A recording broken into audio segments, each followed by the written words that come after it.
একটা রুটি, একটা চা, একটা পান দিয়েও এই পর্যন্ত কোনো সাহায্য করে নাই। খাবার একটা প্লেট নাই, কিন্তু কোথাও থেকে কিছু পায় নাই। বাড়ি না পুড়লে আমি মরতাম তা ভালো, তো আমি শান্তিতে থাকতাম। এমন ভাবে আগুন জ্বলেছে যে এদিকে সব বাড়িঘর গুলো পুড়ে যেতে পারতো।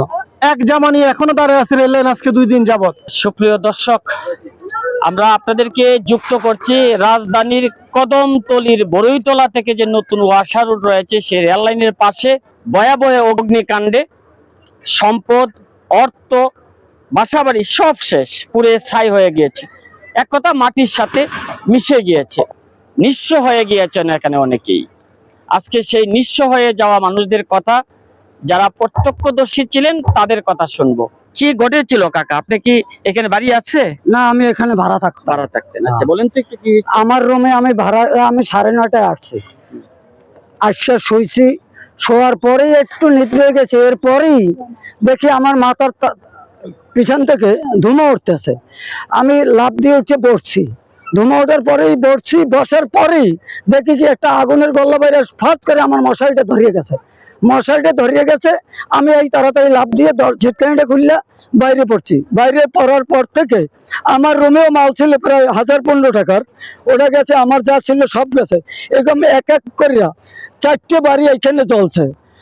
প্রথম বাড়িটা হইলে লাল মিয়া, পরের বাড়িটা হইলে জডালনি, পরের বাড়িটা হইলে জলিল মিয়া, পরের বাড়িটা হইলে জরিনা। 4টা বাড়ি একেবারে সমানে নিশ্চয় হয়ে গেছে এবং প্রায় 60-65টা বাসা ছিল, প্রায় সম্পূর্ণ বাসাগুলাই জ্বলে গেছে। এবং জডালির বাড়িতে প্রায় ফার্নিচার, মাল, টিভি সহ অন্ততপক্ষে 2 লক্ষ টাকার মাল ছিল, সম্পূর্ণ একেবারে হারা হয়েছে। একটা মালও উদ্ধার করতে পারে নাই। এবং লালমিয়ার বাড়িতে যে 12টা ভাড়াটে ছিল, 9টা ভাড়াটার সম্পূর্ণরূপে 4টে ভাড়াটে তালা দেওয়াই ছিল, আর 4টে ছিল বাইরে। একটার ভাড়াটে ছিল, সেটা মানে আমিই ছিলাম, কিন্তু আমি ঘুমিতে আমার এই লুঙ্গি আর পাঞ্জাবি ছাড়া কিছুই আমি রক্ষা করতে পারি নাই। আমরা সবাই হাজার হাজার মানুষ তাকিয়ে দেখছি, কিচ্ছু রক্ষা করার মতো কোনো কায়দা হয় নাই। কার বাসা থেকে আগুনের সূত্রপাত? আগুনের শত্রু জডালির বাসা থেকে, গরুঘরের পাশে একটা ধুমার পাত্র থেকে। কোন লোকজন এখানে আসছিল পরিদর্শনে? পরিদর্শনে আসছিল একটা ফুটবলের প্রার্থী, আর একটা আসছিল জামাতের প্রার্থী না, সে তাদের পক্ষ থেকে এক লোক আসছিল, আসছে লিখে নিয়েছে। আর যেদিন আগুন লাগছে ওদিন প্রশাসন হে লিখে নিয়েছে। ফুটবলের প্রার্থী স্বতন্ত্র, ওই যে মিজানুর রহমান। জি, হে আসছে, তার জুয়ানি মিষ্টির দোকান, সে আসছিল, আসছে সব লিখে নিয়েছে এবং সাহায্যের আশ্বাস দিয়েছে। সম্পূর্ণরূপে সব লেখা কাগজ নিয়ে গেছে। কেউ কোনো সাহায্য করে না এখন পর্যন্ত? কেউ কোনো সাহায্যের হাত বাড়ায় নাই। একটা রুটি, একটা চা, একটা পান দিয়েও এই পর্যন্ত কোনো সাহায্য করে নাই। আমি এই পর্যন্ত আগুন লাগার পর থেকে এক পাঞ্জাবি, এক লুঙ্গি নিয়েই আছি।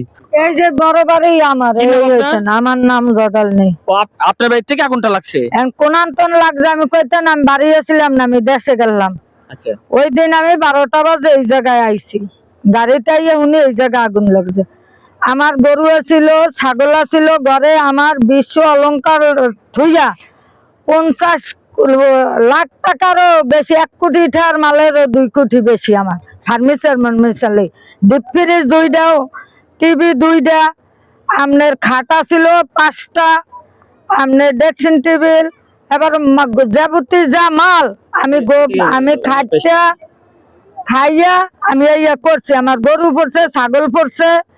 কোনো মানুষের লোকজনে যদি এমন কিছু হইলে এত মানুষ নামে যদি পানি আর গাতায় কোনো ইচ্ছা দিত, তাও মনে করেন আগুন কিছু নিমন্ত্রণ আইতো।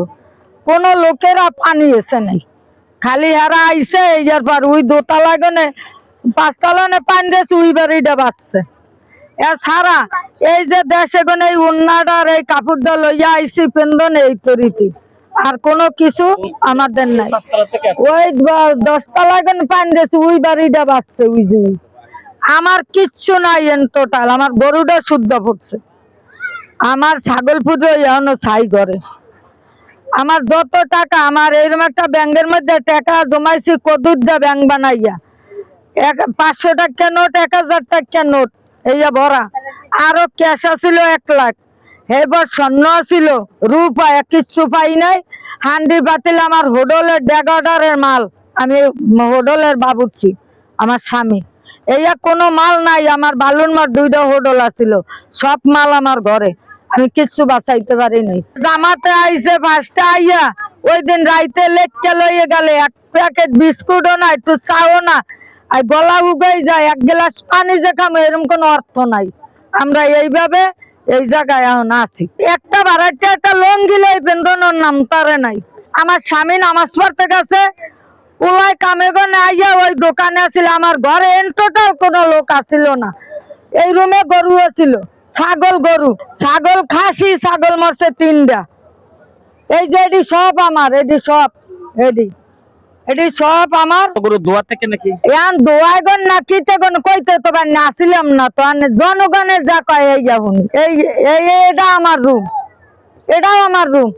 আমার কাছের মাল ছিল ঘরে 1 লাখ টাকার, খালি কাছের মাল। মানুষ কোনো হতাহত হয় নাই তো?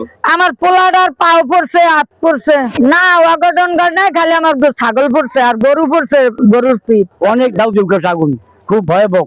অনেক আগুন ছিল, যেমন আগুন ওরে আগুন, এরকম আগুন আমরা কখনো দেখিনি।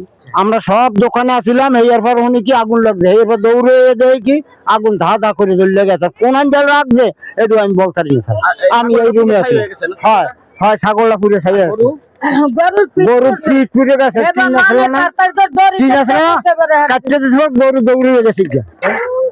এখানে কি খুঁজতেছেন ভাই? এই যে স্বর্ণ রূপা পাতিল পুতিল যা পাতিল পুইরা ওই যে এটা কি এটা পুরো পাতিল ডেকর্ডারে আমাকে সাহায্য করে নাই, যে কিছু সাহায্য করবে, আমাকে বাড়ি ঘর দুয়ার পুড়ে গেছে, আমরা কি লয়ে থাকবো এখন? এই যে রাস্তার মধ্যে থাকতে আছি দেন বাচ্চা কাচ্চা নিয়ে, সরকার থেকে আমরা চাই যে আমাকে কিছু সাহায্য করেন। রাতে 10টা বাজে বুধবার দিন লাগছে,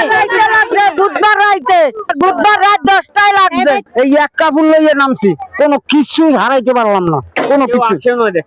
আইসে জনগণ আইসে ভিডিও করে করে কতটা বোঝেন। শোনেন, সবাই রাস্তায় দাঁড়ায় দাঁড়ায় ভিডিও করছে, কেউ একটু পানি দেয় না, কিন্তু আমরা এই গাড়াই নামে পানি দিচ্ছি। যত হিজলারাই আমাকে পানি দিয়ে বাঁচাইছে, যতটুকু বাঁচাইতে পারছে হিজলারা বাঁচাইছে আমাকে সাথে। আবার স্বর্ণের জিনিস আছে আমাকে বাড়িওয়ালারটা সব এই জায়গা এরই খুঁজতে আছি। আমরা সবাই ছিলাম, যার বাড়ি উনি ছিল না, উনি গ্রামের বাড়িতে গেছে। এখানে 30-40টার উপরে ঘর, মানুষের পরার কাপড় চোপড় নাই, খাবার একটা প্লেট নাই, কিন্তু কোথাও থেকে কিছু পায় নাই। সরকার যদি ওনাদের কিছু দেয় তাহলে হয়তো পুরা ক্ষতি তো তা দিবে না, যদি কিছু দেয় মানুষের। একটা মানুষ খাওয়ার প্লেট নাই, কাপড় চোপড় নাই, জানটা কোন রকম বাঁচাইছে।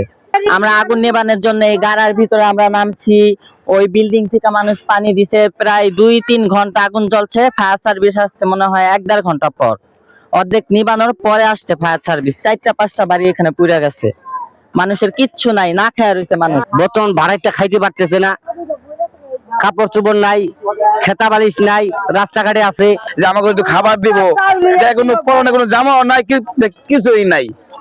এই দেন আমার 2 বস্তা মিনিকের চাউল এই ঘরে বারান্দায় সব পুড়ে শেষ। আমার বাসার চাইয়া না বাসাই ভালো ছিল, বাড়ি না পুড়লে আমি মরতাম তা ভালো, তো আমি শান্তিতে থাকতাম।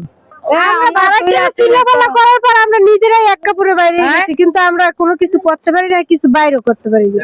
দৌড়াই বোর্ডের কালে আয়, বোর্ডের কালে মগে ভোর দাও মায়েরা বুঝানেরা, গমের কালে আজার ভাই, সিনের কালে মোরা নাই, দুধের কালে পেটটা ভাই খারাই যায়। বুধবার দিন পড়লো, বুধ গেলে বিষয়টা শুক্রবার, এর মধ্যে চাইতে না আর আমগো দেব কি? শোনেন, এই দেশের জনগণ খালি বোর্ডের কালে আয়, মায়েরা খালারা বুঝানেরা ভোট দেন, আমনে দেখমু কি দেখছে, কি দেশে কি দেন। 4 দিন ধরে একটা কাপড় পরনে কি দেশে।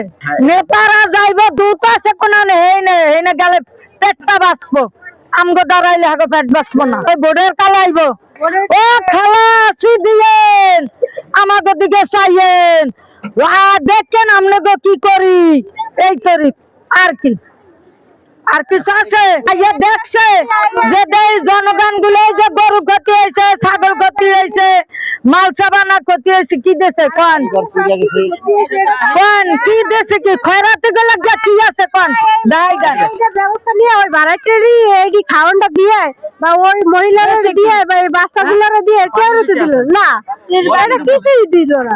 এটা কেমন এমপি তো খবর না পানি লইয়া খাইতে, তাও তো কইতাম এক গাড়ি পানি দিয়েছে আমরা খাইছি। হ্যাঁ হ্যাঁ তো না কি দিয়েছে, দেবো কি? এদের একটু সাহায্য করি, এরা কেমন? এই ভোটের কালে যায় ভাই ভাই ভাই বন্ধু ভাই ভোট দিয়ে ওই পরিচার হাতে চালান, বেশ শেষ, আমরাও শেষ। মাল আনতে যে আজও কিছু তাপ লাগছে, তারপরে কিছু পায়ে একটু সমস্যা হয়েছে। তো আপনার এখানে আমার যেমন 40,000 টাকার মালের মতন ক্ষয় হয়েছে, এবং আরো বহুত লোকের অনেক টাকার ক্ষয় হয়েছে। আশা করি সরকারের কাছে যেন এগুলো কিছু আমাদের পাওনা থাকে। বিরিয়ানি তিহারি রান্দা রান্দা খাওয়া, এখানে হারমোনি বাজায়, সারিন্দা বাজায়, আর ভোট না হয়ে গেছে মানুষ পুজো শেষ, একটা খিচাড়ি রান্দা তো লই যাইলো না। রেল লাইনে যে গরিবেরা খাক, হ্যাঁ তো আসা, হ্যাঁ পানি দি, হ্যাঁ এইটা দি, হ্যাঁ তো দিলে না। 16টা ঘর, 16টা ঘরের মাঝে মানে এমন ভাবে আগুন লাগছে যে নিবানের কোনো ই নাই। কেমনি নিবাবে? আশেপাশে কোনো পানি নাই, কোনো কিছু নাই, এত এমন ভাবে আগুন লাগছে। কোন বাড়ি থেকে লাগছে? আগে লাগছে মাঝখানের বাড়ির থেকে লাগিয়া পুরাটা আগুন ছড়াই গেছে, মানে মানুষ যে নিবাইবে এমন কোনো ক্যাপাসিটি নাই। যখন আগুনের তীব্রতাটা এখান থেকে অনেক দূর থেকে দেখা যাচ্ছিল, এরপরে আমি এটা দেখে আমি এখানে চলে আসছি।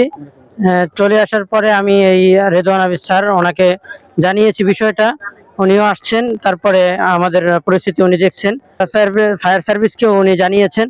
এরপর এখানে ফায়ার সার্ভিস এসে যখন কার্যক্রম শুরু হয়েছে, এর আগেই এখানের পরিস্থিতি আরো অনেক ভয়াবহ হয়ে যায়। এই 10 তলার পিছন থেকে পানি দেওয়া হয়েছে, আশেপাশে আমরা ওখানে ছিলাম, ওখান থেকে বালু দিয়ে নিভানোর চেষ্টা করেছি। এরপরে আমাদের অনেকেই আহত হয়ে গেছে। এরপর ওখানে এই টিনগুলো আমরা সরিয়ে ফেলার চেষ্টা করছি যাতে করে আগুনটা ওদিকে না যায়। এর পরবর্তীতে দেখা গেছে যে আরো আগুনটা অনেক বেশি বৃদ্ধি হয়ে যায়। এরপরে ফায়ার সার্ভিস যখন কাজ শুরু করে, এর কিছুক্ষণ পরে আবার বৃষ্টি নেমে যায়। এর কারণে দেখা গেছে পরবর্তীতে আগুনটা কিছুটা নিয়ন্ত্রণে আসে এবং কি মানে বৃষ্টির কারণে আগুনটা নিভে যায়।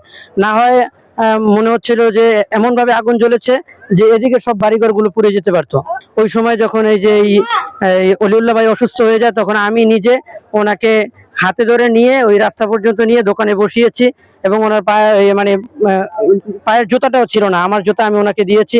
এরপরে এবং গতকালকে রাত্রেও আমার মাদ্রাসায় উনি ছিলেন, মোটামুটি আমরা দেখে রাখতেছি। তারপরও এখানে যারা প্রতিনিধি আছে সকলের কাছেই উদারতা আহ্বান থাকবে যে আপনারা এই অসহায় ভুক্তভোগী যারা রয়েছেন তাদের পাশে এসে দাঁড়াবেন এবং তাদের সাহায্যে আপনারা এগিয়ে আসবেন। আগুন লাগার পরে যে ভয়াবহতা, মানুষ